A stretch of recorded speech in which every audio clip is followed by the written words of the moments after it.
Estás escuchando Lazy Readers, la biblioteca sonora para quienes aman la literatura sin prisas. Narraciones con voz humana, en distintos idiomas, cuidadosamente seleccionadas.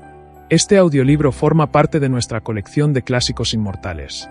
Memento Mori, E.T. in Arcadia Ego. Comenzamos.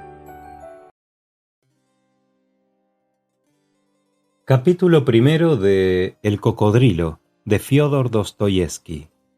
Fue el 13 de enero del año 1865, a las 12:30 del día en punto, cuando Elena Ivanovna, esposa de Iván Matievich, mi sabio amigo y, por qué no decirlo, también compadre al mismo tiempo que primo segundo, sintió la comezón súbita de ver el cocodrilo que exhibían en el pasaje. Iván Matievich no tenía nada que hacer precisamente ese día, pues acababa de obtener licencia. Hasta tenía ya en el bolsillo su billete del ferrocarril para un viaje al extranjero que se proponía emprender. Más bien por ganas de ver cosas nuevas que por razones de salud. No se opuso a la ardiente curiosidad de su esposa, porque la compartía. «Excelente idea», dijo muy orondo. «Vamos a ver el cocodrilo. En vísperas de emprender un viaje por Europa, no está mal trabar conocimientos con los indígenas de nuestro país». Y en el acto ofreció el brazo a su cónyuge, y ambos se encaminaron hacia el pasaje. Yo les acompañé, a fuer de amigo de la casa y siguiendo inveterada costumbre. Nunca viera a Iván Matievich de tan buen humor como aquella inolvidable tarde. No sabemos leer el porvenir. No bien hubo entrado en el pasaje, quedóse embobado ante la magnificencia del establecimiento y, llegando al sitio en que se exhibía el monstruo, manifestó su intención de pagarme los 25 kopek que costaba el billete, cosa inaudita en él. Introducidos en una salita, notamos que, a más del cocodrilo, había allí loros, de la especie de las cacatúas, y algunos monos encerrados en una jaula colocada en el fondo. Junto a la entrada, a lo largo de la pared de la izquierda, vimos una gran tina de zinc, especie de bañera cubierta de un enrejado de alambre y con muy poca agua. Aquella tina servía de morada a un cocodrilo enorme, que allí se estaba muy tranquilo, sin dar más señales de vida que un tablón, como si hubiese perdido todas sus naturales facultades al contacto de nuestro húmedo clima, tan inclemente para los extranjeros. Aquel primer vistazo que dimos al monstruo nos dejó completamente helados. «¿Eso es un cocodrilo?», dijo Elena Ivanovna con tono de desencanto. Yo me lo había figurado de otro modo. Sin duda, se lo imaginaba engarzado en brillantes. El dueño del cocodrilo, un alemán, llegóse a nosotros y se nos quedó mirando con arrogancia. «Razón tiene», díjome al oído Iván Matievich. «Razón tiene para estar tan orgulloso, pues le consta que no hay otro cocodrilo en Rusia más que el suyo». Yo cargué aquella trivial observación en la cuenta del extraordinario buen humor de mi amigo y pariente, pues, por lo general, era un poquito envidioso. «No parece estar vivo su cocodrilo», observó Elena Ivanovna, que, intimidada por el descaro del dueño del monstruo, dirigióle su más graciosa sonrisa, con la esperanza de bajarle los humos, según el procedimiento que suelen seguir las mujeres. «Perdón, señora», respondió el alemán, desollando cruelmente el ruso, y acto seguido levantó la rejilla del alambre y se puso a hostigar al cocodrilo con una varilla. Para dar señales de vida, el pérfido monstruo movió ligeramente las patas y la cola, levantó los morros y lanzó una suerte de prolongado resuello. Bueno, no te enfades, Carlitos», dijo suavemente el alemán, con muestras de amor propio halagado. «Qué feo está el cocodrilo, me da miedo», murmuró coquetona Elena Ivanovna. «Estoy segura que voy a soñar con él». «En sueños no habrá de hincarle el diente, señora», observó el alemán con galantería. Luego se puso a reírse del chiste, pero sus risas no hallaron eco. «Vamos a ver los monos, Semyon Semyonovich», dijo Elena Ivanovna dirigiéndose exclusivamente a mí. «Me perezco por los monos, los hay tan bonitos, mientras ese cocodrilo es horrible». «No temas nada, mujercita», exclamó Iván Matievich, pavoneándose y echándoselas de valiente. «Este tránfuga del reino de los faraones no nos hará ningún daño». Y se quedó junto a la bañera. A poco púsose a hacerle cosquillas al cocodrilo en las narices con el pico de su guante, con objeto, según después nos confesó, de incitarle a lanzar otro resoplido. El dueño del bicho siguió a Elena Ivanovna, una señora, hasta la jaula de los monos. Todo marchaba a pedir de boca y no era de temer ningún contratiempo. Elena Ivanovna quedó encantada de los monos y les dedicó toda su atención. Chillaba de alborozo y, fingiendo no ver al dueño, distraíase descubriendo semejanzas entre algunos de aquellos animalejos con tal o cual de sus amigos. Yo pasaba un buen rato así, pues aquellos parecidos eran siempre exactos. El alemán, no sabiendo si debería reírse o no, concluyó por volverse mustio. En aquel preciso momento, un terrible alarido, que podría calificarse hasta de sobrenatural, resonó en la sala. No sabiendo qué pensar, me quedé al helado, sin moverme de mi sitio. Luego, oyendo gritar también a Elena Ivanovna, me volví a toda prisa. ¿Y qué diréis que vi? Pues vi, oh Dios mío, al infortunado Iván Matievich, a quien el cocodrilo cogiera por la mitad del cuerpo con sus terribles quijadas y, levantándolo en el aire, lo zarandeaba horizontalmente en el espacio sin dejar ver de su cuerpo otra cosa que las piernas, que desesperadamente sacudía. En un instante desapareció del todo mi pobre amigo y pariente. Pero como yo permaneciera inmóvil, pude observar todos los pormenores del accidente con apasionada atención, con la más viva curiosidad que jamás sintiera, de suerte que os lo puedo referir punto por punto. ¡Qué rabia!, pensé yo, si me hubiese yo encontrado en el pellejo de Iván Matievich. Pero volvamos a lo ocurrido. Poniendo en acción sus terribles quijadas, el cocodrilo empezó por tirar de los pies del pobre Iván Matievich, y luego, soltándole un poco, porque mi sabio amigo pugnaba por escapar y se agarraba a la bañera, se lo engulló hasta la cintura. Luego, soltándole otro poco, continuó engulléndoselo de varias sentadas, poco a poco, de suerte que Iván Matievich fue desapareciendo lentamente de nuestra vista. Por último, de un bocado definitivo, tragóse el animal a mi sabio amigo todo entero, y de modo que se podía ver cómo se lo iba metiendo en el cuerpo.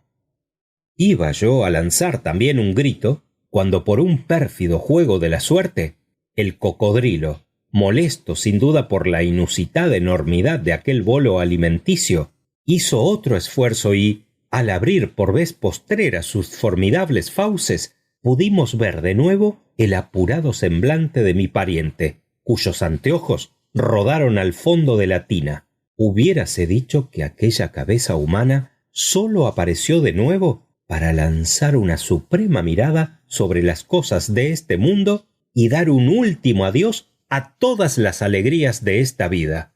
Mas ni siquiera tuvo tiempo de realizar ese designio. El cocodrilo, que había cobrado ánimos, hizo otro esfuerzo y se engulló definitivamente la cabeza. Aquella reaparición y desaparición de una cabeza humana y dotada aún de vida resultaba un espectáculo espantoso, pero al mismo tiempo, quizás por la rapidez de aquel escamoteo por la caída de los lentes, no dejaba de tener sus ribetes de ridículo, por lo cual no me fue posible contenerme la risa. Pero, haciéndome cargo de lo inconveniente de mi conducta en tal momento, ¿no era yo amigo de la casa? Interpelé vivamente a Elena Ivanovna con un tono de condolida simpatía. «Adiós para siempre, nuestro Iván Matievich», le dije. No pienso siquiera en expresar la intensa emoción de que diera muestras la joven en tanto se desarrollaba la escena descripta. Al principio, después de lanzar aquel alarido, quedóse como petrificada y miraba todo aquel destartalo casi con indiferencia, muy desencajados los ojos. Luego echó a llorar y yo estrechéle las manos. En aquel momento, enloquecido de espanto, el dueño del cocodrilo púsose a dar palmadas y levantando los ojos al cielo exclamó: «¡Oh, mi cocodrilo! ¡Mi Carlos de mi vida! ¡Madre, madre, madre!». A aquellos gritos abrióse la puerta del fondo y apareció la madre, con su cofia a la cabeza. Era una mujer ya de edad, morena y despechugada, que se abalanzó a su hijo lanzando estridentes chillidos. Prodújose entonces espantoso revuelo. Elena, como una poseída, no se cansaba de repetir: «¡Que le zurren! ¡Que le zurren!». Tan pronto se encaraba con el alemán como con su madre, suplicándoles, inconscientemente sin duda, que le pegasen, no sé a quién ni por qué causa. En cuanto al domador y su madre, no se preocupaban lo más mínimo de nosotros, y lloraban a moco tendido junto a la bañera. «¡Es cosa perdida! Va a reventar de un momento a otro. Acaba de tragarse a un funcionario enterito», gemía el domador. «Pobre Carlos, nuestro querido Carlos, se morirá», aullaba la madre. «Nos deja huérfanos y sin pan», añadía el hombre. «¡Que le zurren, que le zurren!», vociferaba incansable Elena Ivanovna, colgada de un faldón del abrigo del alemán. «Se puso a hostigar a mi cocodrilo. ¿Qué tenía su marido de usted que hostigármelo?», rezongaba el domador deshaciéndose. «Si revienta mi Carlos, tendrá usted que indemnizarme. Era mi hijo único». Confieso que el egoísmo de aquel alemán y la sequedad de corazón de su madre indignaban no poco, pero los ininterrumpidos gritos de Elena Ivanovna, «que le zurren», me apuraban todavía más y concluyeron por cautivar toda mi atención. Yo tenía un miedo regular, pero había interpretado mal el sentido de aquellas peregrinas exclamaciones. Imaginábame que Elena Ivanovna, habiendo perdido momentáneamente la razón, pero deseosa no obstante de vengar a su querido Iván Matievich, proclamaba su derecho a una satisfacción y pedía que castigasen al cocodrilo dándole de palos. Pero ella quería dar a entender en realidad otra cosa muy distinta. Procurando tranquilizarla, supliqué a Elena Ivanovna no emplease aquella escabrosa palabra de zurrar, porque verdaderamente en aquel sitio, en pleno pasaje, ante una asamblea de personas ilustradas, a 2 pasos de la sala donde en aquel mismo momento daba el señor Lavrov su curso público, la expresión de un deseo tan reaccionario resultaba no sólo inverosímil, sino hasta inadmisible, y de un momento a otro podría dar lugar a que cayesen sobre nuestras espaldas las silbantes cuerdas de las disciplinas críticas del señor Stepanov. Para colmo de terror, justificáronse al punto mis temores. Descorrióse la cortina que cerraba el cuarto donde se hallaba expuesto el cocodrilo y compareció en el umbral un individuo que llevaba barba y bigotes, y el cual, con el sombrero en la mano, inclinaba hacia nosotros la parte superior de su cuerpo, conservando prudentemente su base de sustentación en el vestíbulo, para no verse así en la precisión de desembolsar el precio del billete. «Señora», dijo el desconocido, realizando prodigios de equilibrio para mantener su cabeza en la sala donde nosotros estábamos y al mismo tiempo no sacar los pies del vestíbulo. «Señora, una aspiración tan retrógrada no dice bien de su inteligencia, y solo puede provenir de cierta falta de fósforo en su cerebro. La Crónica del Progreso, así como nuestros periódicos satíricos, no podrán menos de anatematizar a usted, mas no pudo rematar su discurso.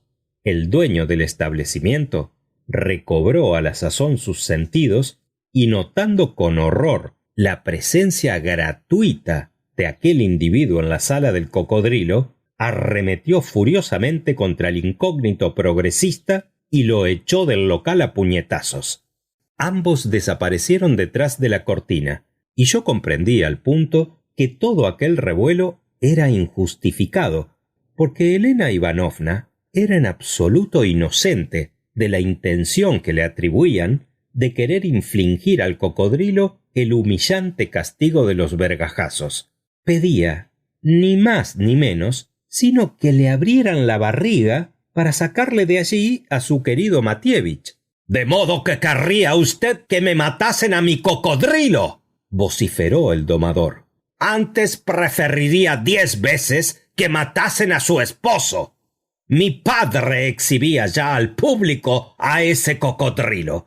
Mi abuelo lo había exhibido antes. Lo exhibo yo ahora y mi hijo lo exhibirá cuando yo muera. El mundo entero ha de ver a ese Cocodrilo. A mí me conocen en toda Europa, mientras a usted no la conoce nadie y tendrá que pagarme una indemnización». «Eso, gritó la alemana furiosa. «No les dejaremos salir de aquí hasta que no nos indemnicen, porque nuestro querido Carlitos va a reventar». «Inútil sería indudablemente matarlo», añadí yo con toda flema, tratando de llevarme a Elena Ivanovna a casa. Porque nuestro querido Iván Matievich seguramente que a estas horas se encuentra ya en la gloria». «¿Querido amigo?», exclamó de pronto y con asombro nuestro la voz de Iván Matievich. «Querido amigo, yo creo que sería más conveniente avisar al comisario de policía, porque sólo la intervención de la fuerza pública será capaz de convencer a este alemanote». Aquellas palabras, pronunciadas con voz entera, que atestiguaban una extraordinaria presencia de ánimo, nos dejaron estupefactos hasta tal punto que en el primer momento nos resistíamos a dar crédito a nuestros oídos. Sin embargo, nos aproximamos a toda prisa a la bañera donde se rebullía el Cocodrilo y nos pusimos a escuchar al desgraciado cautivo con una atención sostenida, aunque algo escéptica. Resonaba su voz débil y apagada, como si viniese de muy lejos. Hubiérase podido creer que algún chusco, apostado en la estancia contigua y con la boca pegada a un almohadón, se desgañitaba gritando para simular, con objeto de distraer al público situado en la otra habitación, un diálogo entre dos gañanes en una estepa o en lo hondo de un barranco, espectáculo que más de una vez pude admirar en casa de algún amigo con motivo de la Nochebuena. «Iván Matievich, maridito mío, ¿estás vivo todavía?», balbuceaba Elena Ivanovna. «Sí, vivo y sano», respondió Iván Matievich. «Gracias a la protección del Altísimo. Me tragó el Cocodrilo sin hacerme daño. Solo una cosa me apura. ¿Cómo considerarán mis jefes este contratiempo? Porque ya sabes que había sacado mi pasaporte para el extranjero y ahora me encuentro a la panza de un cocodrilo, donde no se está del todo mal». «Pero, maridito, ¿qué más da con tal que te saquen de ahí?», interrumpió Elena Ivanovna. «¿Sacarlo de ahí?», exclamó el dueño del bicho. «No consentiré que a mi cocodrilo le pongan la mano encima. De ahora en adelante el público se atropellará por entrar a verle. Cobraré a 20 kopek la entrada y Carlos no tendrá necesidad de que le echen de comer. Gracias a Dios», añadió la madre. «Tienen razón», observó Matievich con sosegado acento. Ante todo, hay que considerar las cosas desde el punto de vista económico. Amigo mío, exclamé yo, ahora mismo corro a ver a nuestro jefe para presentar la oportuna demanda, pues de sobra veo que nosotros solos no lograremos salir del paso. Lo mismo creo yo, respondió Iván Matievich. Pero en nuestra época de crisis comercial es bastante difícil abrirle la panza a un cocodrilo sin pagar indemnización. Así que hay que plantearse una cuestión previa. ¿Cuánto pedirá el domador por el cocodrilo? Y a esta pregunta ha de seguir otra como corolario. ¿Quién habrá de pagar? Porque ya sabes que no soy rico. Como no pidas un anticipo sobre tu sueldo, insinué yo tímidamente. Pero el domador me cortó la palabra. No estoy dispuesto a vender mi cocodrilo. Ni por 3.000 rublos lo daría.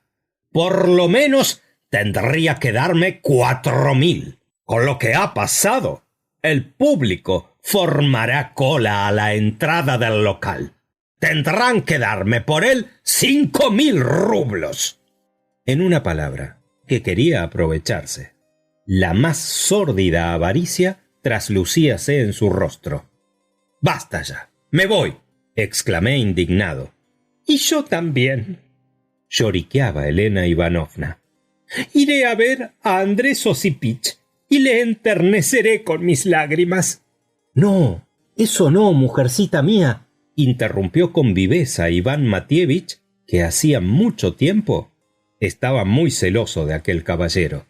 Sabía que su mujer era muy propensa a soltar el raudal de las lágrimas delante de un hombre culto, porque el llanto le sentaba muy bien. Luego, dirigiéndose a mí, continuó. «Tampoco a ti te lo aconsejo. No sabemos lo que podría resultar de esa gestión. Mas sí te lo ruego, vayas hoy mismo a ver a Timotei Semyonovich. Es un hombre de costumbres rancias, bastante tonto y, lo que más me importa, muy leal.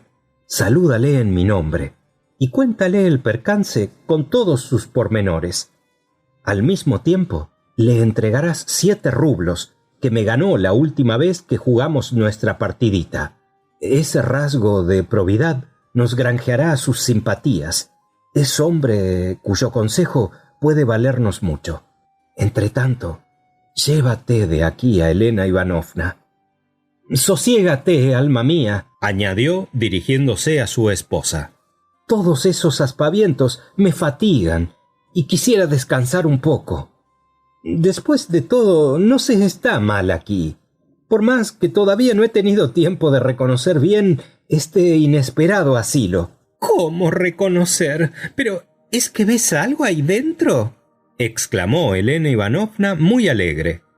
«Impenetrables tinieblas me rodean», respondió el infortunado cautivo. «Pero puedo palpar y, por así decirlo, ver con las manos. Así, pues, hasta la vista. Está tranquila y no te prives de distracciones. Hasta mañana. En cuanto a ti, Semyon Semyonovich, ven a verme esta noche y, como eres distraído y podrías olvidarte, échate un nudo en el pañuelo». Confieso que no me disgustaba la idea de salir de allí, pues estaba cansado y empezaba a aburrirme. Apresuréme, pues, a coger del brazo a Elena Ivanovna y sacarla del local. «Esta noche les costará a ustedes la entrada 25 kopek», nos previno el domador. «Oh, Dios mío, qué interesada es esta gente», dijo Elena Ivanovna, mirándose en todas las lunas del pasaje y comprobando con satisfacción visible que las recientes emociones la habían embellecido. «Es el punto de vista económico», respondíale un poco emocionado y enorgullecido de acompañar a una mujer tan hermosa. «¿El punto de vista económico?», repitió ella con su simpática vocecita. «Pues yo no he entendido nada de lo que dijo Iván Matievich acerca de ese condenado punto de vista económico». «Yo se lo explicaré a usted», y me puse a disertar sobre los beneficiosos resultados de la acumulación de capitales extranjeros en nuestra patria, con tanta mayor facilidad cuanto que aquella misma mañana había leído en las noticias de Petersburgo y en El Cabello sendos artículos sobre el referido tema. Escuchóme ella un rato y me interrumpió diciendo: «Qué raro es todo eso. ¿Acabará usted de contarme todas esas sandeces? Dígame, ¿estoy muy encarnada?» Aproveché la ocasión para asestarle una galantería. «No está usted encarnada», le dije. «Está usted exquisita». «Anda el mequetrefe», murmuró encantada. Luego añadió, inclinando graciosamente la cabeza: «Cómo compadezco a mi pobre marido». Y de pronto: «Pero, Dios mío, dígame usted, ¿cómo se las va a arreglar para merendar ahí dentro? Y si tiene necesidad de alguna otra cosa?» «Su pregunta de usted me coge de improviso», le respondí algo desconcertado. Si he de decir la verdad, no había caído en ello. Verdaderamente, las mujeres son ustedes más prácticas que nosotros cuando se trata de los problemas de la existencia. «Pobre, ¿cómo ha ido a meterse ahí? En esas tinieblas no podrá proporcionarse ninguna distracción. Y pensar que ni siquiera me queda un retrato suyo. Ah, aquí me tiene usted, viuda, o poco menos». Y esbozó una encantadora sonrisa que demostraba hasta qué punto le parecía interesante su nuevo estado. «De todos modos, me da él mucha lástima». Así expresaba ella la natural congoja de una mujer que acaba de perder a su marido. La acompañé a su casa y me obligó a que me quedase a cenar. Luego, después de tomar una tacita de café, logré apaciguarla y la dejé para ir a avistarme con Timotei Semyonovich, convencido de que todo hombre que tuviese un hogar y una posición respetable había de encontrarse a aquella hora en su casa. He escrito este primer capítulo en el estilo que conviene al argumento de mi relato, pero estoy resuelto a emplear en lo sucesivo un tono menos elevado, si bien más natural, y lealmente se lo advierto al lector. Fin del capítulo primero.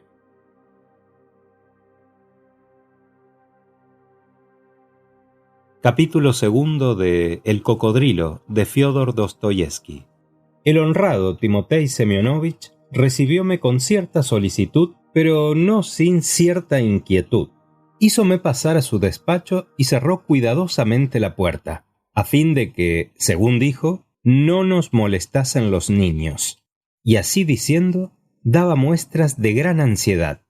Ofrecióme asiento en una silla cerca de su mesa escritorio, recogióse los faldones de su bata guateada y adoptó un aire severo y hasta oficial, por más que no fuese jefe mío ni de Iván Matievich, sino simplemente compañero nuestro. «Ante todo», me dijo, «tenga usted en cuenta que yo no soy su jefe, sino un subordinado, como usted y como Iván Matievich. Nada de eso me concierne, y no quiero meterme en nada». Yo me quedé estupefacto. Era indudable que sabía ya lo ocurrido. Hícele, sin embargo, un circunstanciado relato del percance.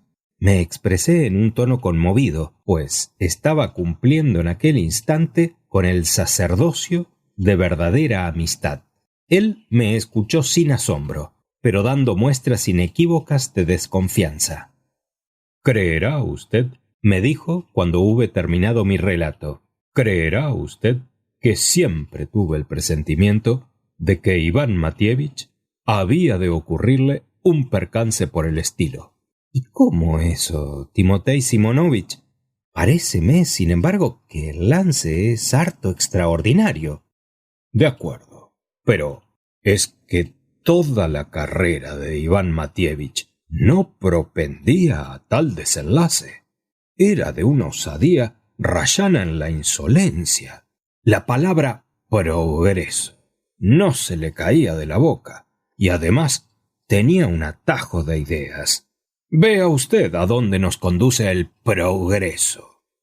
«Pero me parece que ese contratiempo completamente casual no puede ser erigido en regla general para todos los progresistas.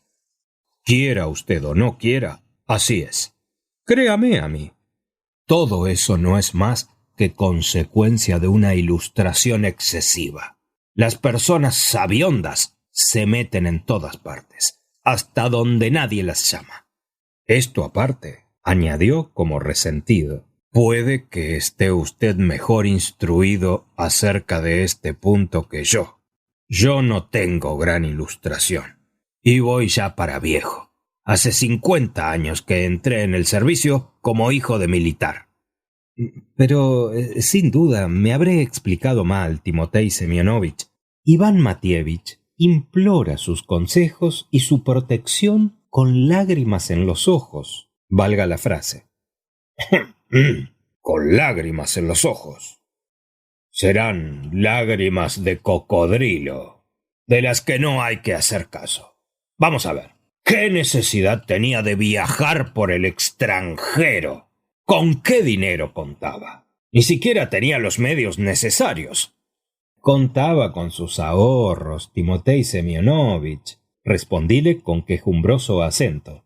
Conservaba íntegra su última gratificación. Su viaje solo había de durar 3 meses. Pensaba limitarse a visitar Suiza, la patria de Guillermo Tell. ¿De Guillermo Tell? Quería disfrutar de la primavera en Nápoles, visitar los museos, observar las costumbres, estudiar la fauna. ¿Con qué la fauna? A mi juicio, solo quería hacer ese viaje por puro orgullo. La fauna. ¿Pero qué fauna? Es que no tenemos en casa. No hay aquí museos, casas de fieras, hasta camellos. A 2 pasos de Petersburgo tenemos osos. Y él mismo hállase actualmente domiciliado en un cocodrilo. Timotei Semyonovich, por piedad. Ese hombre se halla en la desgracia. Viene a usted como a un amigo, como a un pariente de más edad. Solicita sus consejos y usted le responde con recriminaciones. Tenga usted por lo menos compasión de Elena Ivanovna. ¿Se refiere usted a su esposa? Es verdaderamente una mujer encantadora, dijo Timotei Semyonovich, que se ablandó a ojos vista y tomó una pizca de rapé. Es una criatura finísima, con la cabeza un poco caída sobre los hombros y algo barrigona. Es muy simpática. Anteayer me hablaba de ella Andrés Osipich. ¿Qué hablaba de ella? Sí, no, en términos muy elogiosos. ¡Qué pecho!, decía. ¡Y qué ojos! ¡Y qué pelo! Una verdadera golosina. Y hasta se echó a reír. Todavía son jóvenes. Ahí tiene usted cómo ese señor se abre camino. Mas no se trata ahora de eso, Timotei Semyonovich. Claro que no, claro que no. ¿Qué hacer entonces, Timotei Semyonovich? ¿Qué quiere usted que yo le haga? Denos sus consejos. Diríjanos, a fuer de hombre experimentado. ¿Qué es lo que debemos hacer? ¿Avisar los ocurridos a los jefes o...? ¿Avisar a los jefes? De ningún modo, exclamó con viveza Timotei Semyonovich. Ya que me pide usted consejo, eche tierra a ese asunto y limite a obrar en el terreno estrictamente privado. El caso es particularísimo y de índole bastante dudosa. Es la primera vez que se presenta un caso semejante y no puede menos de redundar en desprestigio del funcionario a quien le ocurre. Por eso es necesario, ante todo, obrar con prudencia. Dígale que no dé un paso. Hay que aguardar con cachaza. ¿Aguardar? ¿Pero cómo, Timotei Semyonovich? ¿Y si se asfixia allí adentro? ¿Por qué ha de asfixiarse? ¿No acaba usted de decirme que se encuentra allí muy confortablemente instalado? Yo volví a comenzar mi relato. Timotei Semyonovich reflexionó largamente. Luego, revolviendo su tabaquera entre los dedos, me dijo: Paréceme que no le estaría mal quedarse donde se encuentra en vez de irse al extranjero. Donde está tiene tiempo sobrado para recapacitar. Claro que no hay que dar lugar a que se asfixie, sino que, por el contrario, se han de tomar medidas para proteger su salud. Desde luego, que procure no coger un catarro. En cuanto al alemán, me parece que está en su derecho, y hasta que le asiste más razón que a la parte contraria. Iván Matievich es quien se ha metido sin su permiso dentro de su cocodrilo, y no él quien se ha metido en el cocodrilo de Iván Matievich, que, si no me engaño, no posee ninguno. Ahora bien, ese cocodrilo constituye una propiedad, y por consiguiente no se le puede abrir la barriga sin indemnizar a su dueño. Pero se trata de salvar a un ser humano, Timotei Semyonovich. Eso es cosa de la policía. A ella es a quien hay que dirigirse. Pero podría suceder que lo necesitasen en la oficina y lo mandasen a llamar. ¿Necesitar a Iván Matievich? En primer lugar, está considerado como con licencia. Se le supone en vísperas de visitar Europa, y podemos hacer la vista gorda sobre lo que en realidad haga. Otra cosa será si, cumplido el tiempo de su licencia, no vuelve oportunamente a la oficina. En ese caso, haremos constar oficialmente su ausencia y le formaremos expediente. A los 3 meses. Apiádese usted. Si se encuentra en ese aprieto, él tiene la culpa. ¿Quién le metió ahí dentro? Quizá haya que destinarle un guardia, a expensas del Estado, lo cual se opone a los reglamentos. Pero lo que hay que tener presente ante todo es que el cocodrilo es una propiedad y que por lo tanto anda por medio el principio económico. El principio económico es lo primero. Anteayer lo decía Ignati Prokóvich en casa de Lucas Andreyevich. ¿Conoce usted a Ignati Prokóvich?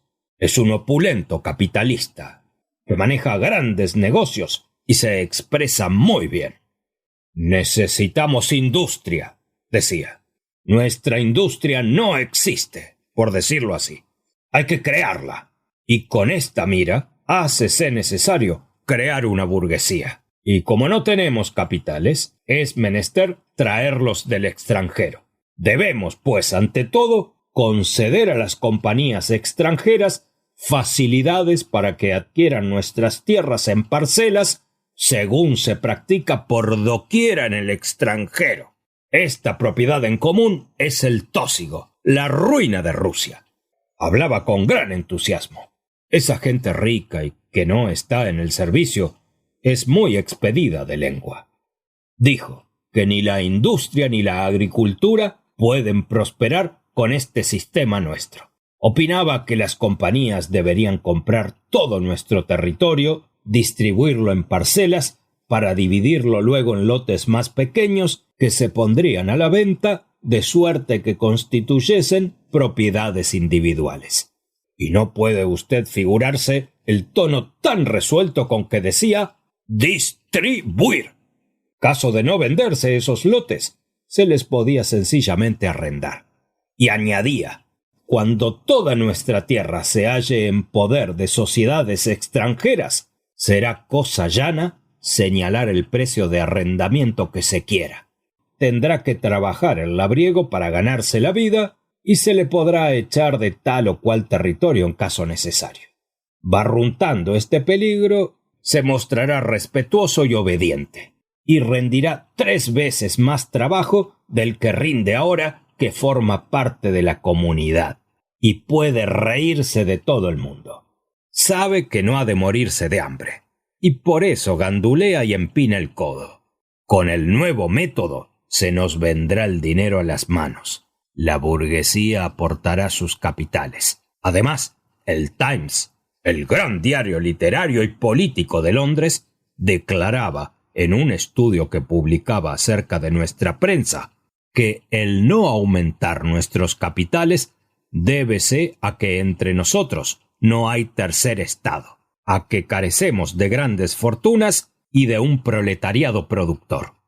Ignati Prokófiev habla muy bien. Es un consumado orador. Tiene intención de presentar en las altas esferas una memoria que publicará después en El Mensajero.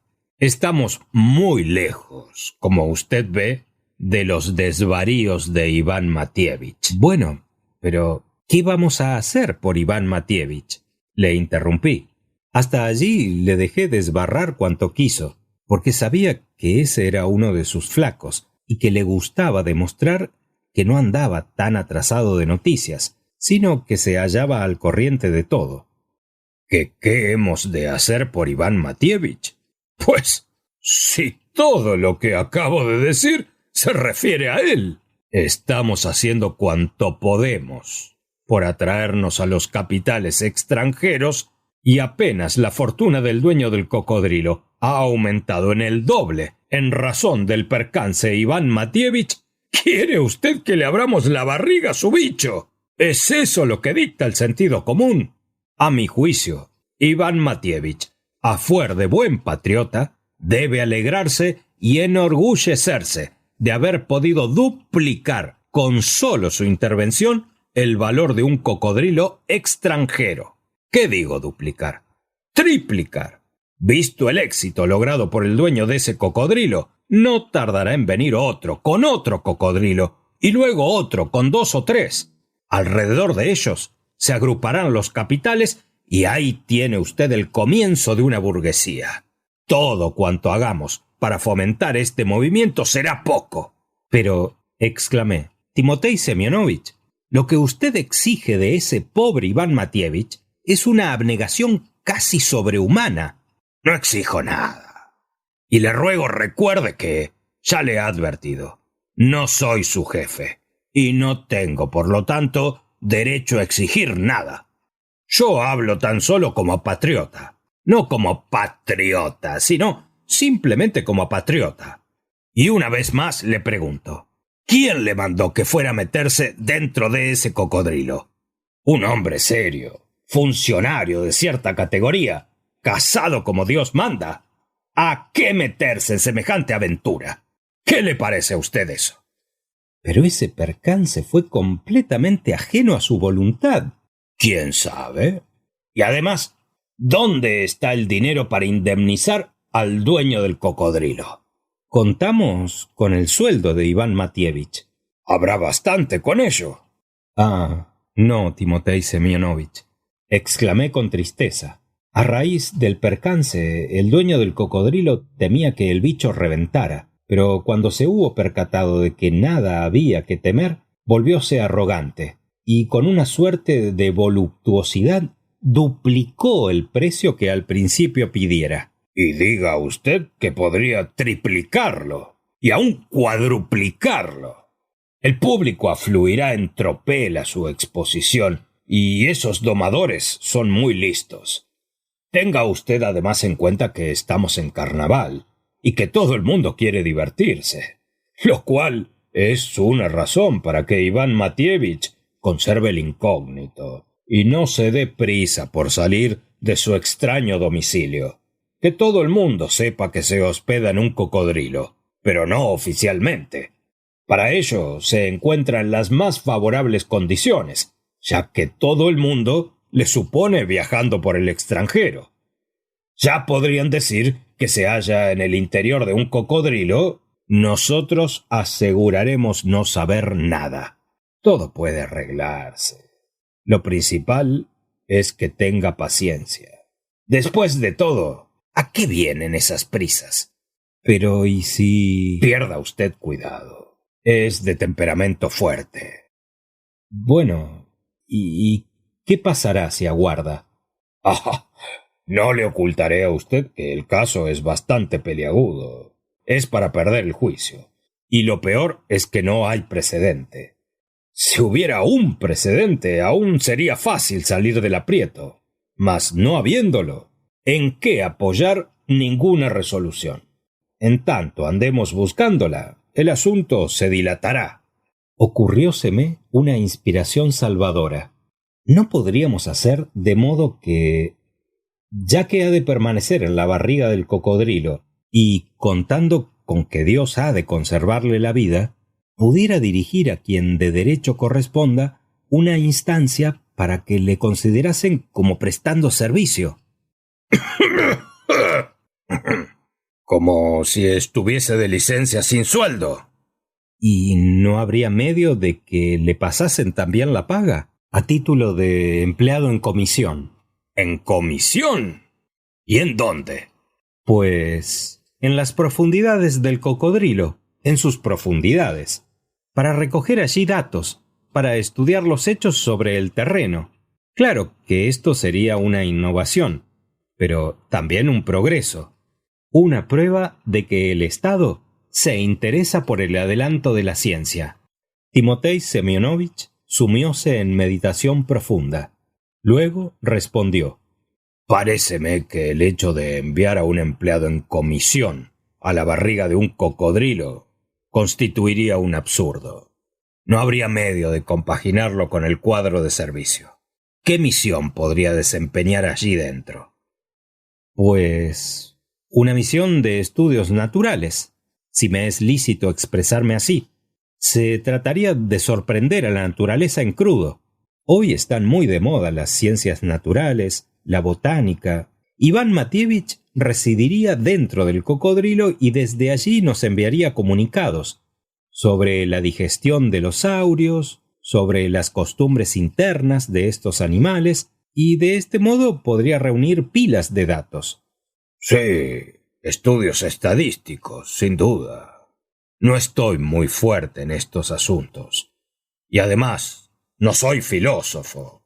Usted habla de datos. Pero estamos ya de ellos hasta la coronilla. No sabemos qué hacer con tantos. Además, esta estadística me parece peligrosa». «¿Por qué?»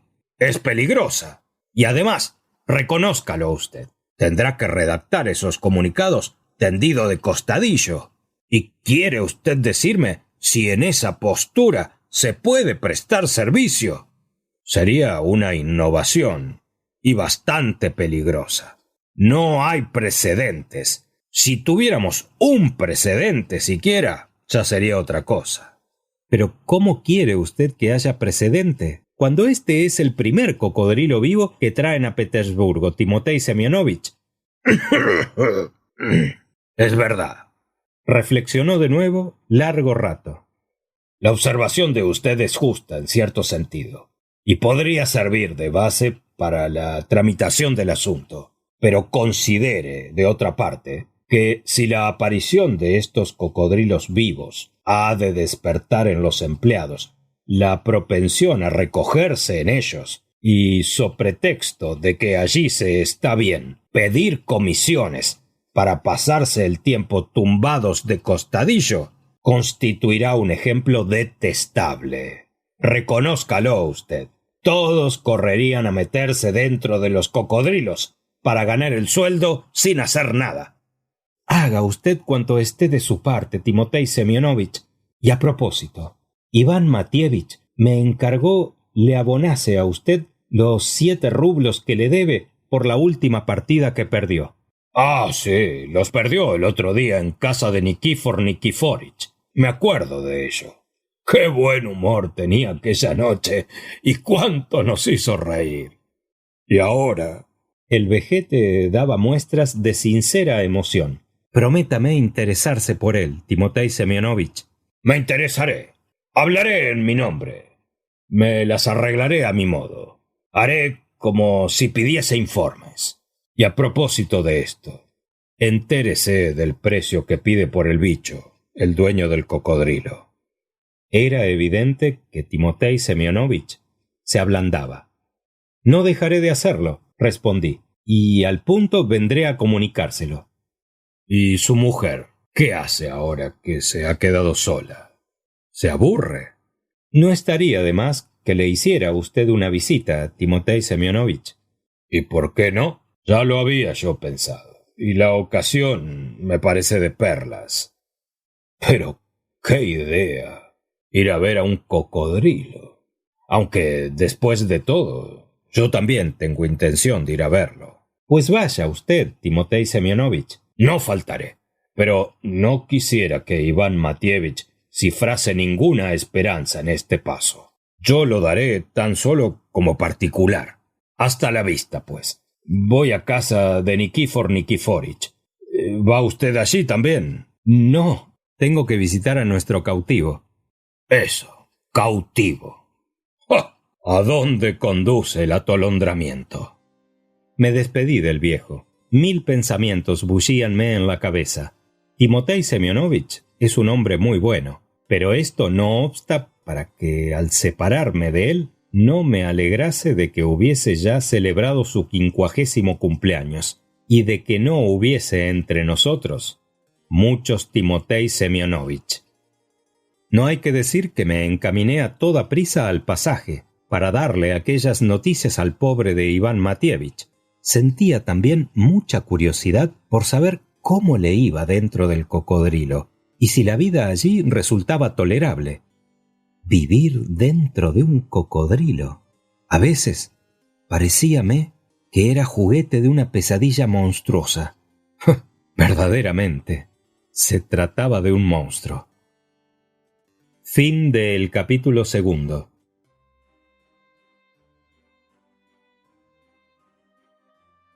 Capítulo 3 de El cocodrilo, de Fyodor Dostoyevsky. No era una pesadilla, sino una indiscutible realidad. De no ser así, ¿hubiera yo emprendido este relato? Era ya algo tarde, cerca de las 8 cuando llegué al pasaje, y para penetrar en la habitación donde se hallaba expuesto el cocodrilo, tuve que pasar por la escalera de servicio, porque el alemán había cerrado más pronto que de costumbre. Embutido en un grasiento abrigo, paseábase a lo largo del local. Parecía mucho más satisfecho que por la mañana. Comprendíase que el negocio le salía a pedir de boca. Sin duda, había venido mucho público. Luego se presentó la madre, con el fin manifiesto de vigilarme.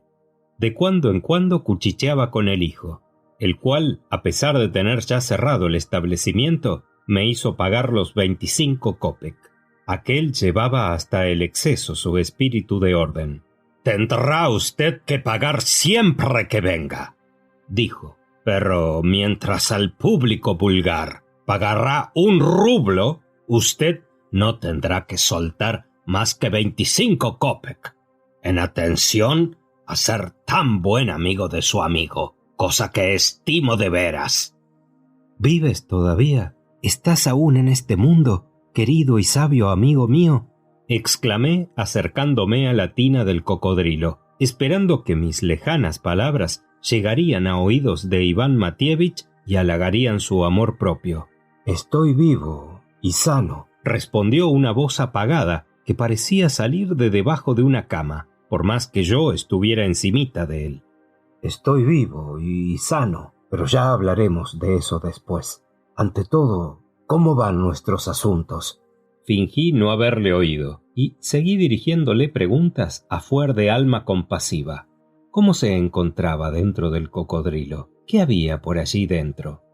Al procurar informarme, no hacía más que cumplir con un deber de amistad y hasta de simple cortesía, pero él me interrumpió con impaciencia y enfado, gritándome con el autoritario acento que le caracterizaba: «¡Los asuntos!», y su voz feble parecíame particularmente desagradable.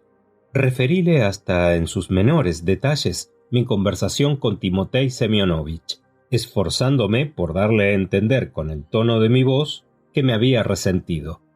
«Dice muy bien el viejo», concluyó Iván Matievich con aquella brusquedad de siempre que hacía gala conmigo. «Me gustan las personas prácticas y no puedo sufrir a los pusilánimes. Reconozco, sin embargo, que tu idea de una comisión no es tan absurda como parece. En efecto, puedo hacer aquí observaciones muy interesantes desde el punto de vista científico como desde el punto de vista moral. Pero este asunto toma un cariz muy inesperado y hay que preocuparse ya de algo más que del sueldo. Escúchame con atención. ¿Estás sentado? No, continúo de pie. Pues, siéntate en cualquier parte, aunque sea en el suelo, y escúchame atentamente. Lleno de rabia, cogí una silla y la puse en el suelo con estrépito. Escucha, continuó él dándoselas de jefe. Hoy ha venido al local un gentío enorme. A las 8, es decir, mucho antes que de costumbre, creyó oportuno el patrón cerrar las puertas a fin de contar el dinero recaudado y tomar sus medidas para mañana, porque es de presumir que mañana se convertirá esto en una verdadera romería. Vendrán indudablemente los hombres más sabios, las damas más elegantes, embajadores, abogados, etc. Y no parará aquí la cosa, sino que los habitantes de las diversas provincias de nuestro dilatado e interesantísimo imperio ya inician un éxodo hacia la capital. Por más que esté escondido, he de hacerme muy visible. He de desempeñar un papel de primer orden. Habré de contribuir a la instrucción de esa muchedumbre de vagos. Aleccionado yo por la experiencia, les ofreceré un ejemplo de grandeza, de alma y de resignación con la suerte. Seré una suerte de cátedra, desde la cual caerán sobre la multitud las más sublimes palabras. Solamente los datos científicos reunidos ya por mí acerca del monstruo en que habito son infinitamente valiosos. Por eso, no tan solo no lamento el percance de que he sido víctima, sino que auguro desde ahora que habrá de ejercer en mi porvenir favorabilísimo influjo. ¿Y no te aburrirás? Hícele observar maliciosamente, pues habíame enojado ver que sólo hablaba de sí mismo y con tal arrogancia. ¿Por qué? Me decía desconcertado en mi interior. Esta cabeza de chorlito emplea palabras tan altisonantes. Mejor haría en llorar que no en ponerse tan hueco. No me aburriré, respondió severamente. Ahora que por fin ya dispongo de tiempo, puedo consagrarme por entero a las grandes ideas y preocuparme de la suerte de la humanidad. De este cocodrilo han de salir la verdad a la luz. No hay duda que he de descubrir una teoría nueva y personal, relaciones económicas nuevas, de las cuales con mucha razón podré enorgullecerme. Hasta ahora no pude dedicarme de lleno a estas materias, por el poco tiempo libre que me dejaban la oficina y las triviales distracciones mundanas. Pero ahora lo he de revolucionar todo. Seré otro Fourier. Y a propósito, ¿le entregaste los 7 rublos a Timotei Semyonovich? Sí, se los he entregado de mi bolsillo particular, contestéle esforzándome por darle a entender en el tono de mi voz toda la trascendencia de tal sacrificio. Ya arreglaremos cuentas, repuso él con arrogancia. Seguramente me aumentarán el sueldo, porque si a mí no me ascendieran, ¿a quién ascenderían? Paréceme que han de sacar bastante provecho de mí de ahora en adelante. Pero a lo práctico. ¿Y la mujer? Te referirás sin duda a Elena Ivanovna, ¿no es eso? ¡La mujer!, gritó. No había más remedio que bajar la cabeza ante aquel diablo de hombre. Humildemente, aunque rechinando los dientes de rabia, le conté cómo me separara de su esposa. Él no me dejó hablar y me interrumpió con impaciencia. Tengo mis proyectos particulares acerca de ella. Si aquí me hago célebre, quiero que ella también lo sea allá. Los sabios, poetas, filósofos y mineralogistas de paso en la población, los hombres de estado que vengan a platicar conmigo por la mañana, frecuentarán por la noche su salón. Desde la semana que viene será preciso que comience a recibir visitas. Como me doblarán el sueldo, tendrá bastante para hacer los honores de la casa, aunque después de todo, con té y algunos criados, habrá de sobra. De eso no tenemos que preocuparnos más. Hace mucho tiempo que yo aguardaba la ocasión de dar que hablar, pero con mi poco sueldo y mi poca categoría no había medio. Pero ahora, con haberme tragado este cocodrilo, lo ha arreglado todo. Todo el mundo anotará mis palabras. Cualquier frasecilla mía dará que pensar y correrá de boca en boca y pasará a la letra de molde. Seré conocido. Concluirán todos por comprender qué lumbrera dejaron que se tragara este monstruo. Unos dirán, de haber nacido ese hombre en un país extranjero, hubiera llegado a ser ministro. Es muy capaz de gobernar un reino. Otros se lamentarán diciendo, y pensar que a un hombre así no le han puesto a la cabeza de un gobierno. Francamente, ¿en qué soy inferior a un Garnier o a cualquier otro por el estilo? Mi mujer servirá para hacer juego conmigo. Yo poseo el talento, ella la belleza y atractivos. Por ser tan guapa, se casó con ella, dirán unos, y otros rectificarán. No, sino que es guapa por ser su mujer. En una palabra, es preciso que mañana se agencie Elena Ivanovna el diccionario enciclopédico, editado bajo la dirección de Andrés Siervesky, para que pueda hablar de todo, y que asimismo tenga gran cuidado de leerse todos los días el artículo de fondo del Mensajero de Petersburgo, y de confrontarlo con el del cabello. Supongo que el dueño de este cocodrilo no se negará a llevarme de cuando en cuando, como su bicho, al brillante salón de mi mujer, donde diré cosas muy talentosas que tendré preparadas desde por la mañana. Al hombre de Estado le comunicaré mis opiniones gubernamentales. Recitaré versos a los poetas. Con las señoras me mostraré ameno y galante, sin inspirar la menor inquietud a sus maridos. Pero a todos les ofreceré un gran ejemplo de sumisión al destino y a los decretos de la providencia. Haré de mi mujer una literata notable. La empujaré y haré que la comprenda el público, pues considero a mi mujer dotada de altísimas condiciones, y si con justicia es comparado Andrés Alexandrovich con Alfredo de Musset, no sé por qué no han de equipararla a ella con Eugenia Tour. Confieso que, por más que aquella locura fuese habitual en Iván Matievich, no pude menos de pensar que tenía fiebre y deliraba. Hubiérase dicho que la vulgaridad de Iván Matievich resaltaba como contemplada con una lente que aumentase 20 veces, por lo menos, el volumen de las cosas.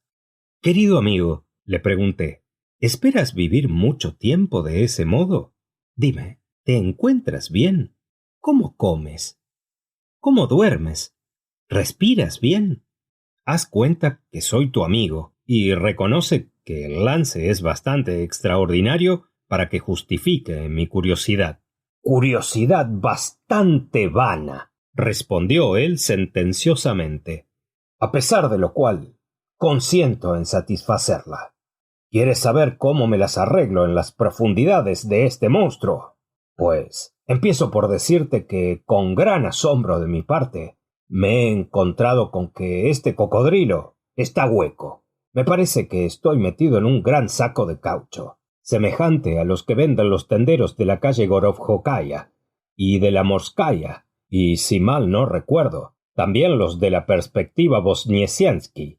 Por lo demás, si así no fuera, reflexiona. ¿Cómo hubiera podido meterme dentro? «¿Es posible?», exclamé con una estupefacción muy natural. «¿De modo que este cocodrilo está absolutamente hueco?» «Como te lo digo», confirmó Iván Matievich con gravedad extremada, «y es muy probable que las leyes mismas de la naturaleza lo hayan dispuesto así. El cocodrilo consta en total de una bocaza provista de dientes muy agudos y de un rabo bastante largo. En su interior, en el espacio que separa ambas extremidades, solo se encuentra un gran vacío tapizado de una materia parecida al caucho, y que seguramente lo será. ¿Y los pulmones, vientre, intestinos, hígado y corazón? Interrumpíle exasperado. No los tiene. Nada de eso hay aquí. Y es probable que nunca los haya habido. Esos prejuicios son sencillamente consecuencias de los fantásticos relatos de viajeros superficiales. Del mismo modo que inflamos de aire una pelota, inflo yo con mi cuerpo la vacuidad de este cocodrilo, que es elástico hasta un grado inverosímil. Así que tú, que eres mi amigo, podrías muy bien venir a ocupar un sitio junto a mí, si fueses tan generoso. Hay sitio de sobra para ti aquí dentro. En caso de necesidad, pienso traerme aquí a Elena Ivanovna. Después de todo, este descubrimiento concuerda a maravilla con las enseñanzas de las ciencias naturales, porque, suponiendo que tú pudieras crear un nuevo cocodrilo, tendrías que empezar por preguntar, ¿cuál es la función principal que desempeña el cocodrilo? La respuesta no podía ser otra que la siguiente: tragarse hombres. ¿Y cuál ha de ser la conformación del cocodrilo para que llene lo mejor posible esa su misión de engullirse hombres? Respuesta inevitable: menester es que tenga espacio. Luego es necesario que esté hueco. Ahora bien, hace ya mucho tiempo que nos enseñó la física el horror que la naturaleza siente por el vacío. Así, pues, el interior del cocodrilo habrá de empezar por estar hueco, mas a condición de no permanecer indefinidamente en tal estado. Es menester que se trague todo cuanto encuentre, a fin de rellenarse. Ahí tienes la única explicación plausible que puede darse de esa propensión que los cocodrilos muestran a tragarnos. Entre los seres animados hay diferencias de constitución. Por ejemplo, mientras más hueca es la cabeza de un hombre, menos experimenta la necesidad de rellenarse. Pero esa es la única excepción a la ley general que acabo de exponer. Todo esto me parece ahora tan claro como el día.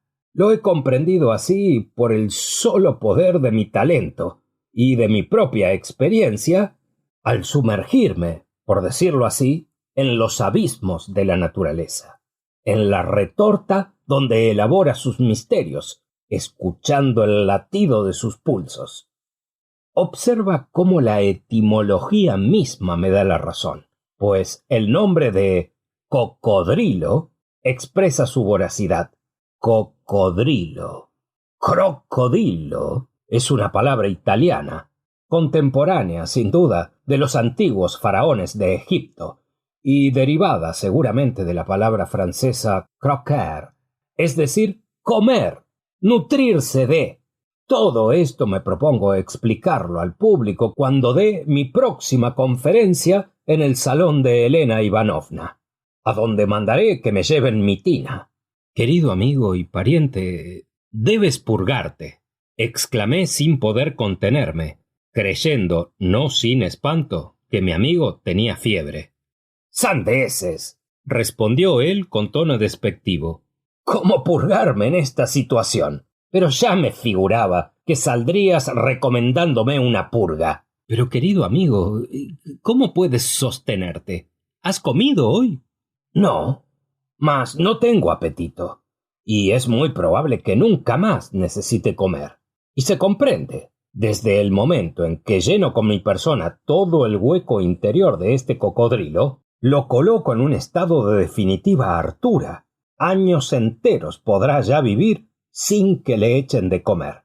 Pero según yo le infundo esa hartura, él, por su parte, me comunica todos los jugos vitales de su cuerpo. ¿No has oído decir que las mujeres presumidas se ponen durante la noche trozos de carne dura en la cara, a manera de compresas, para parecer lozanas, tersas y seductoras después del baño matinal? Pues una cosa parecida ocurre aquí.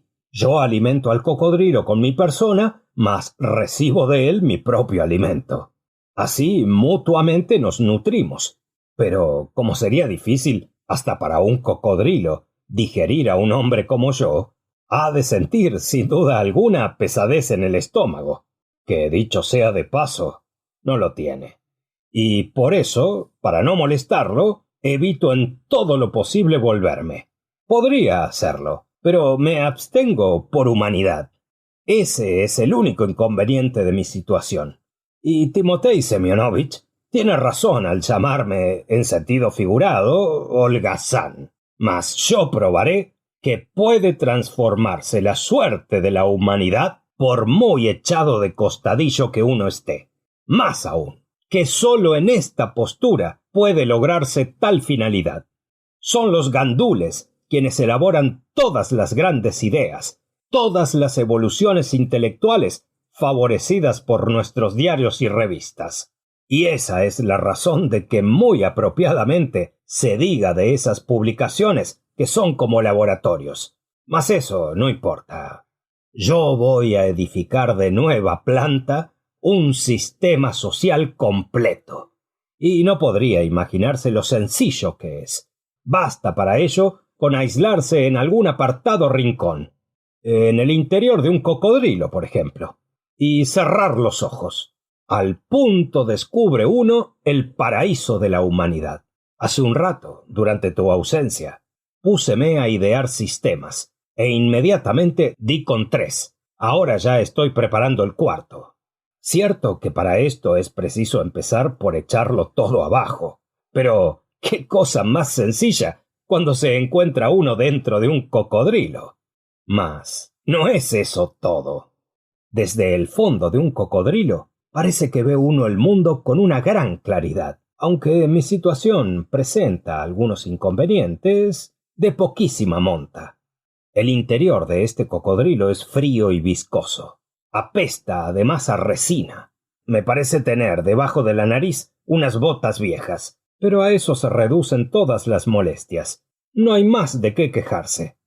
Iván Matievich, le dije, milagros son esos en los que cuesta trabajo creer.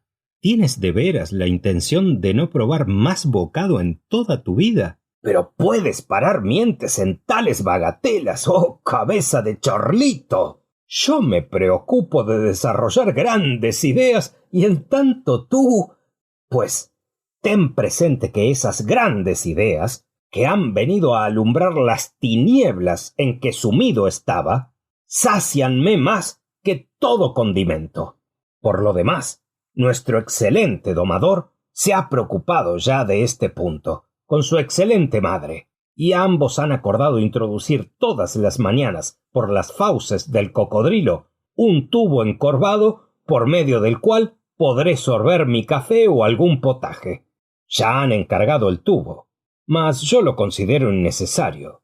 Espero vivir cuando menos 1000 años. Si es verdad que los cocodrilos alcanzan esa longevidad, infórmate de esto mañana mismo, porque podría suceder que estuviese equivocado y confundiese al cocodrilo con cualquier otro animal. Solo una consideración me apura, y es que, como estoy vestido de paño y con las botas puestas, es muy seguro que el cocodrilo no podrá digerirme. Además, estoy vivo, y me opongo a tal absorción con todos los bríos de mi voluntad, pues por nada del mundo quisiera sufrir la ordinaria transformación de los alimentos. Lo tendría por demasiado humillante.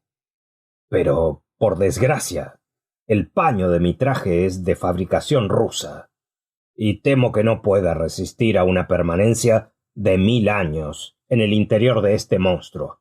Concluiría por disolverse, y privado de esta defensa, correría yo el riesgo de ser digerido, pese a toda resistencia. Durante todo el día podría defenderme, pero en llegando la noche, luego que sobre mí cayese el sueño, que acaba con la voluntad del hombre, no estaría expuesto a sufrir la depresiva suerte de que me asimilaran como si fuese una patata, un churro o un jigote. Tal pensamiento sácame de las casillas. Aunque sólo fuera por evitar semejantes vicisitudes, convendría alterar las tarifas de aduana y proteger la importación de los paños ingleses, que son más fuertes que los nuestros y podrían resistir más tiempo a las fuerzas absorbentes de la naturaleza, cuando quien con ellos se vistiese hubiera de penetrar en el interior de un cocodrilo. En la primera ocasión que se presente, comunicaré este criterio mío a algún político al mismo tiempo que a los lectores de nuestros grandes diarios, a fin de provocar un movimiento de opinión. Espero servir también para otras muchas cosas. No dudo que cada mañana vendrán a mí muchedumbres de curiosos que de buen grado aflojarán sus 25 cópex con tal de conocer lo que yo piense acerca de los últimos telegramas del día antes. En una palabra, que el porvenir se me presenta con los más halagüeños colores. Está delirando, decía yo para mí, pero para ponerlo más a prueba, continué diciendo en alta voz: pero, ¿y la libertad, amigo mío? ¿Dónde la dejas? Tú estás como en la cárcel. ¿Y no es la libertad el bien más preciado del hombre? ¡Qué bandido eres!, respondióme. Cierto que los salvajes se perecen por la independencia, mas los sabios verdaderos gustan del orden más que de cosa alguna, porque sin orden... Por favor, Iván Matievich. ¡Cállate y atiende!, gritó, furioso por mi interrupción. Nunca me he sentido tan fuerte como ahora. En mi estrecho cobijo solo temo la pesada crítica de los grandes diarios y los silbos de las hojas satíricas. Temo que las personas poco serias, los imbéciles, los envidiosos y, en general, los nihilistas se rían a mi costa. Mas ya tomaré mis medidas. Aguardo impaciente el juicio que la opinión pública y sobre todo la prensa formularán sobre mí desde mañana. No dejes de tenerme al corriente de todo. Bueno, mañana te traeré una pila de periódicos. Sería prematuro esperar que mañana dijeran ya algo del lance los periódicos, porque las noticias tardan siempre en publicarse unos 4 días. Sin embargo, a partir de hoy, vendrás todas las tardes por la puerta de servicio. Me leerás los periódicos y revistas, y luego yo te dictaré mis pensamientos y te daré encargos. No olvides traerme todos los días todos los telegramas de Europa. Pero basta por hoy. Tendrás sueño. Vuélvete a tu casa y no pienses en lo que te he dicho a propósito de la crítica. No la temo, porque ella también se encuentra en una situación bastante crítica. Bastará con que me conserve sabio y virtuoso para que me encuentre como enaltecido sobre un pedestal. Si no llego a ser un Sócrates, seré un Diógenes, y entrambos a la vez, que tan grande es la misión que en lo futuro habré de cumplir para con el género humano. Así se expresaba Iván Matievich, dando muestras de un espíritu tan superficial como terco. Cierto es que se hallaba bajo el imperio de la fiebre, pareciéndose a esas mujeres débiles de carácter que no aciertan a guardar un secreto. Todas sus observaciones a propósito del cocodrilo parecíanme muy aventuradas. Vamos a ver, ¿era posible que el cocodrilo estuviese hueco? Cualquier cosa apuesto a que todo aquello eran fanfarronadas de hombre vanidoso y que ante todo tiraba a humillarme.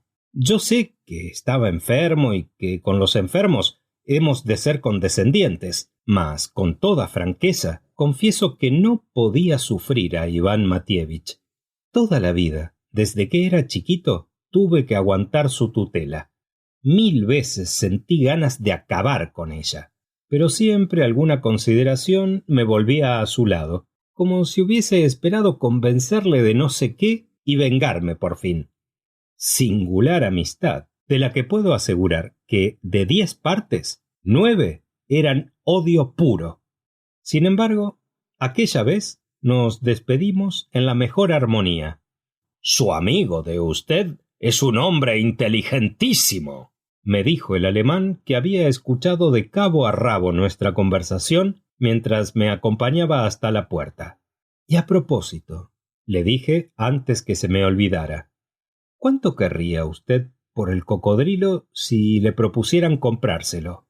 Iván Matievich, que había oído la pregunta, aguardó la respuesta con vivo interés. Parecióme evidente que le habría sabido mal oír al tudesco pedir una suma insignificante. Por lo menos, tosió de un modo harto significativo. El alemán al pronto no quiso ni hablar de la cosa, y hasta llegó a enojarse. «¡Que a nadie se le ocurra jamás pedirme que le venda mi cocodrilo!», exclamó furioso, poniéndose más encarnado que un cangrejo.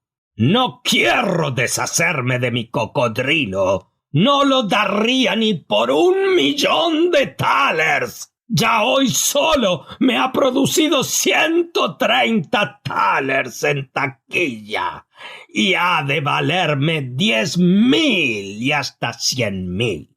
Iván Matievich reía de gusto. Yo hice de tripas corazón.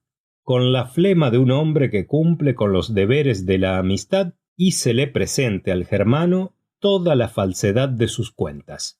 Dando de barato que recaudase 100.000 thalers por día, en menos de 4, ya todo Petersburgo habría desfilado por el local. Y después de eso, se acabó. Aparte que nuestra vida pende de un cabello, el cocodrilo podía reventar, o caer enfermo Iván Matievich y morirse, etcétera, etcétera. Recapacitó un momento el alemán y luego repuso. «Le pediré unas gotas al boticario y no se morirá su amigo». «Eso de las gotas», le dije, «está muy bien. Pero tenga usted en cuenta que podría entablarse un proceso. Y si la esposa de Iván Matievich resuelve reclamar la devolución de su esposo legítimo, usted quiere hacerse rico, pero ¿está usted dispuesto a pasarle una pensión a Elena Ivanovna?» «Ni por pienso», respondió con voz grave y resuelta. «No, ni pensarlo», añadió furiosa la madre. Siendo así, ¿no les convendría más aceptar desde este momento una suma razonable y segura, en vez de fiar en beneficios aleatorios? Después de todo, me interesa hacer constar que solo les hago esta pregunta a título de curiosidad». El alemán creyó oportuno deliberar con su madre, y se la llevó a un rincón del local donde había un armario que contenía el mono más grande y feo de la colección. «Ya verás», díjome Iván Matievich. De buena gana la habría emprendido a golpes con el alemán y su madre, y sobre todo con aquel Iván Matievich, cuya desmedida ambición me indignaba en grado sumo. Pero ¿qué decir de la respuesta del ladino alemán? Aconsejado por su madre, exigió como precio de venta de su cocodrilo la cantidad de 50.000 rublos en obligaciones del último empréstito interior, una casa de mampostería en la calle de Gojovgokaya, con una farmacia inclusive, y encima de todo eso, los galones de coronel. «Ya lo estás viendo», exclamó triunfalmente Iván Matievich. «Ya te lo decía yo. Aparte, su última exigencia, ese nombramiento de coronel, que representa una pretensión loca. Tiene razón sobrada, pues sabe apreciar el actual valor de su cocodrilo. Ante todo, el punto de vista económico». «Vamos», le grité furioso al alemán, «¿cómo se atreve usted a pedir esos galones de coronel? ¿Qué hazañas ha llevado a cabo? ¿Dónde está su hoja de servicio? ¿Dónde ha conquistado usted la gloria marcial? ¿O es que está usted loco?» «¿Loco yo?», replicó el alemán resentido. «Yo soy un hombre sensato. Aquí no hay más necio que usted. Si le parece poco mérito para que le nombren a uno coronel el poder enseñar un cocodrilo que contiene en su interior a todo un consejero de la corte vivito y coleando, a ver quién es el ruso que puede mostrar otro cocodrilo semejante. Yo soy un hombre de pro y no sé por qué no habrían de poder nombrarme coronel». «Adiós, pues, Iván Matievich», exclamé, trémulo de rabia y echando a correr.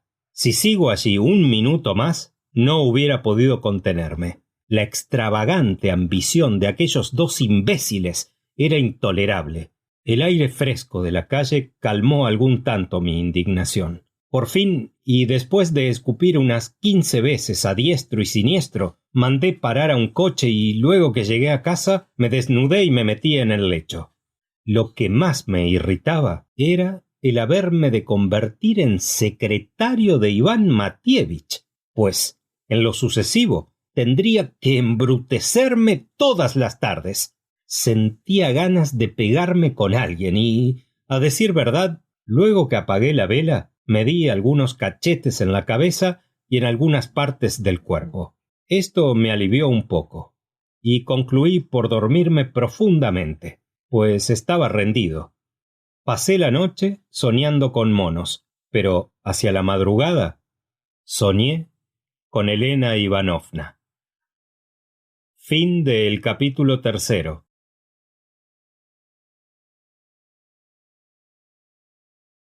Capítulo 4 de El cocodrilo de Fyodor Dostoyevsky. No me costó trabajo dilucidar que el haber soñado con monos era debido a haberlos visto en la jaula del alemán, pero en cuanto a Elena Ivanovna, el caso era distinto. Para decirlo de una vez, yo la amaba, pero con el afecto de un padre, ni más ni menos.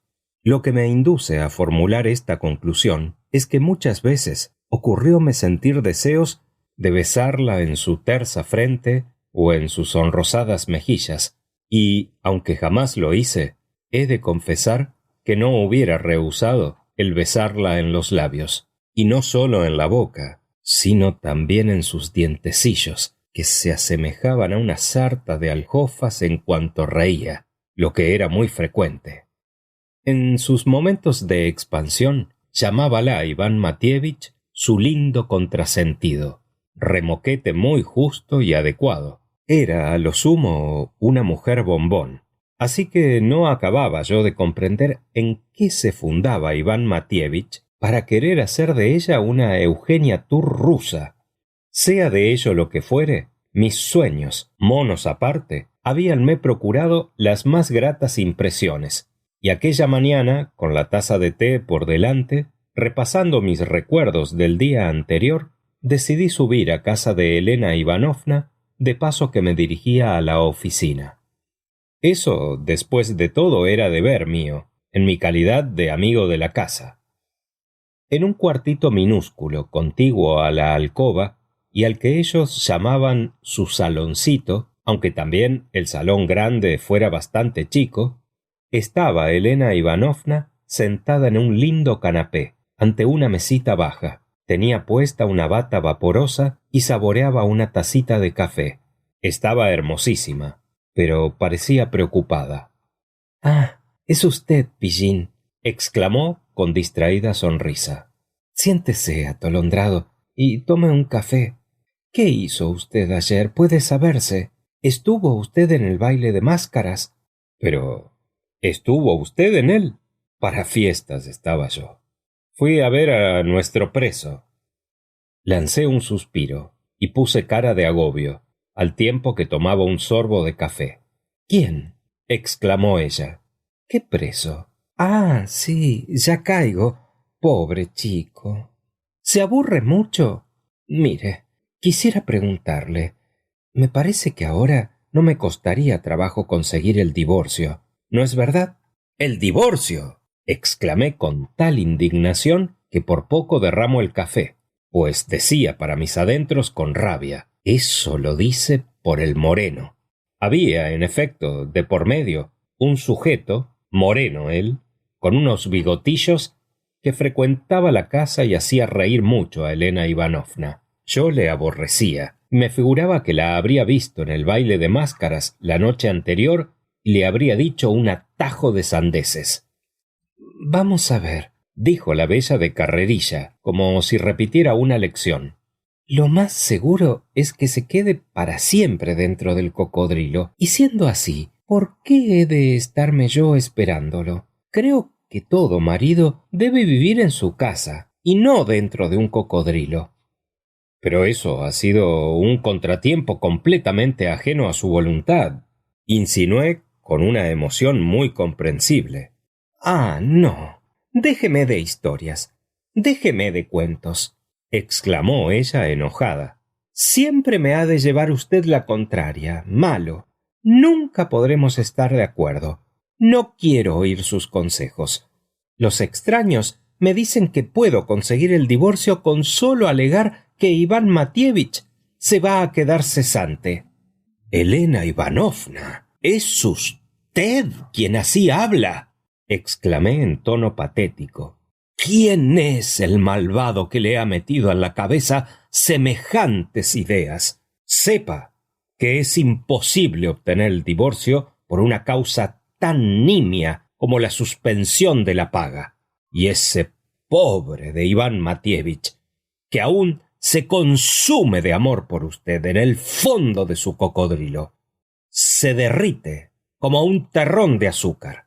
Anoche, mientras usted se divertía en ese baile de máscaras, me decía el pobrecillo que, en un caso extremo, se decidiría a llevársela a usted, como su esposa legítima, a su lado, en el interior del cocodrilo, tanto más cuanto que hay allí sitio sobrado para 2 personas, y hasta para 3. Y le referí al punto toda aquella interesante parte del coloquio que el día anterior tuve con su marido. ¿Cómo?, gritó estupefacta. ¿Cómo es que quiere usted que encima de todo vaya a hacerle compañía dentro del cocodrilo? Vaya una idea. ¿Cómo quiere usted que me meta allí dentro con mi sombrero y mi crinolina? Dios mío, pero eso es absurdo. ¿Qué pensaría de mí quien me viese entrar? ¡Qué ridículo más grande! ¿Y cómo me las arreglaría para comer allí dentro? Y para... Vaya, qué idea, qué distracciones encontraría allí. Y dice usted que apesta a caucho, y tendría que estarme pegadita a él aun cuando nos enzarzásemos en alguna pelotera. ¡Oh, qué horror! Comprendo, querida Elena Ivanovna. Le interrumpí con una vehemencia muy natural en quien, como yo, sabe salir en defensa de la verdad. Pero usted no hace cuenta de una cosa, y es que no puede vivir sin usted, puesto que reclama su compañía. Eso prueba la pasión y fidelidad de su cariño. Usted no ha sabido apreciar como se merece su amor, querida Elena Ivanovna. Déjeme de historias. No quiero oírle, clamaba, gesticulando con su manecita tan linda de uñas sonrosadas y relucientes. Acabará usted por hacerme llorar. Malo. Vaya usted y métase dentro del cocodrilo si le parece bien. Es usted su amigo. Vaya usted y acuéstese a su lado por consideración a la amistad y pásese la vida discutiendo con él de temas fastidiosos. Hace usted muy mal en hablar de este contratiempo en ese tono de burla, le dije, interrumpiendo con gravedad a aquella mujercita de tan poco seso. Iván Matievich me ha invitado ya a hacerle compañía. No hay duda de que en usted eso solo sería cumplir con su deber, mientras en mí indicaría generosidad. Explicándome ayer la extraordinaria elasticidad de las paredes de ese cocodrilo, dióme a entender muy claramente Iván Matievich que habrá allí sitio no solo para ustedes 2, sino hasta para mí, a fuer de amigo de la casa, y que en caso de consentir yo, podríamos muy bien acomodarnos los 3, con toda holgura. Y a ese objeto, ¿cómo los 3? Exclamó Elena Ivanovna, mirándome no sin asombro. Pero íbamos a estar allí los 3 juntos. ¡Qué necios son ustedes! Me pasaría el tiempo arañándoles por malos.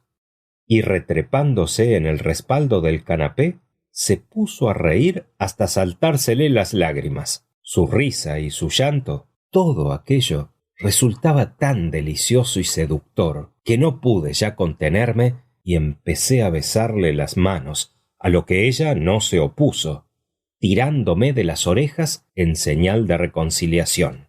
Con eso nos pusimos tan alegres y yo le conté circunstanciadamente todos los proyectos de Iván Matievich. La idea de las recepciones en su salón agradóle lo indecible. Solo que, hizo notar, necesitaré muchos trajes nuevos y es urgente que Iván Matievich me envíe lo antes que pueda una cantidad decorosa. Luego agregó pensativa: pero ¿cómo nos las vamos a arreglar para traerlo en su bañera? Eso es muy ridículo. No quiero que vean a mi marido dentro de la tina. Me avergonzaría delante de mis invitados. No quiero. A propósito, ahora que me acuerdo, ¿no estuvo a verla usted anoche Timotei Semyonovich? Sí que estuvo. Se desvivió por consolarme.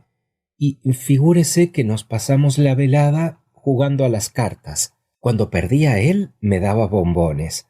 Y cuando perdía yo, me besaba las manos. ¡Qué pillín! Y figúrese que faltó poco para que me acompañase al baile de máscaras. ¿Cómo se lo cuento? El entusiasmo, respondí. Pero ¿quién no se entusiasmaría con usted, hechicera? Bueno, ya vuelve usted a sus piropos. Espere, que he de pellizcarle antes que se vaya. Yo sé dar muy buenos pellizcos, pero dígame, ¿le ha hablado mucho de mí, Iván Matievich? No, mucho no. Confieso que lo que más le preocupa ahora es la suerte de la humanidad. Y quiere... Bueno, no siga. Todo eso debe ser muy aburrido. Un día de estos iré a verle. Mañana sin falta. Hoy no. Me duele la cabeza y habrá allí mucha gente. Dirían por lo bajo: ahí está su mujer, y me dará vergüenza. Adiós. ¿Irá usted allá esta tarde? Sí, me encargó que fuese y le llevase los periódicos. Muy bien, pues vaya usted y léale la prensa. Es inútil que vuelva hoy por aquí, pues no me siento bien. Quizá salga a hacer unas visitas. Adiós, pichín. Bueno, me dije, no hay que preguntar si el moreno va a venir esta tarde. En la oficina, como es natural, no dejé traslucir nada de mis inquietudes, mas no tardé en advertir que varios de nuestros periódicos más progresistas circulaban de mano en mano, y que mis compañeros los leían con profunda atención. El primero que hasta a mí llegó fue La Hoja, diario sin orientación política bien definida, pero de tendencias humanitarias, por lo cual mis compañeros, por más que lo leyesen, le mostraban cierto menosprecio. He aquí lo que leí en él, no sin algún asombro. Extraños rumores corrían ayer por nuestra gran capital tan ornada de magníficos monumentos.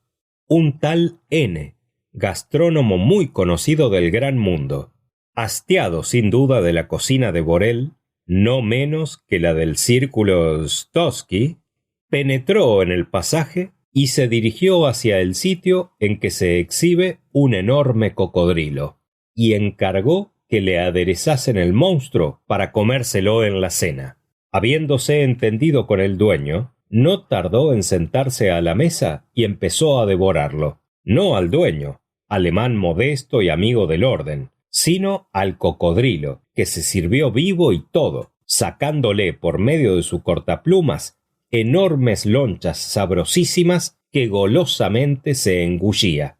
Pero a poco desapareció enterito el cocodrilo en aquel abismo sin fondo, visto lo cual nuestro gastrónomo hizo intención de regalarse el gusto con el inneumón, compañero habitual del cocodrilo, y, según él, no menos suculento. No abrigamos ninguna suerte de prejuicios contra ese nuevo manjar muy conocido hace ya tiempo de los gastrónomos extranjeros. Lejos de eso, habíamos predicho que llegaría a ponerse de moda. Los lores y viajeros ingleses pescan en Egipto grandes partidas de cocodrilos, cuyo lomo saborean en forma de bistecs, sazonado con mostaza y cebolla y guarnecido de patatas. Los franceses llegados con de Lesseps dan su preferencia a las patas, que mandan cocer en el rescoldo para hacer rabiar a los ingleses, que no les escatiman sus pullas. es muy probable que en nuestro país sepan apreciar tanto el lomo como las patas, y celebramos el que esta nueva rama de la industria alimenticia venga a enriquecer a nuestra poderosa y tan diversa patria. Después de esta ingestión petersburguesa de un primer cocodrilo, puede pronosticarse que no pasará un año sin que ya los importemos por centenares. ¿Y por qué no habríamos de aclimatar al cocodrilo en Rusia? Si el agua del Neva resulta demasiado fría para estos interesantes productos extranjeros, baños hay en la capital, y, fuera de ella, no faltan ríos y lagos. ¿No podría, por ejemplo, practicarse la cría del cocodrilo en Pargolovo o en Pavlov, en Moscú, en los estanques Prenienskis y en el Samotiok? Al mismo tiempo que proporcionaría un grato y sano alimento al paladar refinado de nuestros gastrónomos, los viveros de cocodrilos constituirían una gran distracción para las señoras que pasean por esos parajes, y servirían además para que los niños aprendiesen fácilmente historia natural. Con su piel podrían hacerse estuches, maletas, petacas y carteras, y más de 1 millón en esos billetes de banco grasientos, tan caros a los comerciantes, podrían caber en la piel de un cocodrilo. Nos proponemos insistir dentro de poco sobre este interesante asunto, y lo mismo haremos cuantas veces sea menester.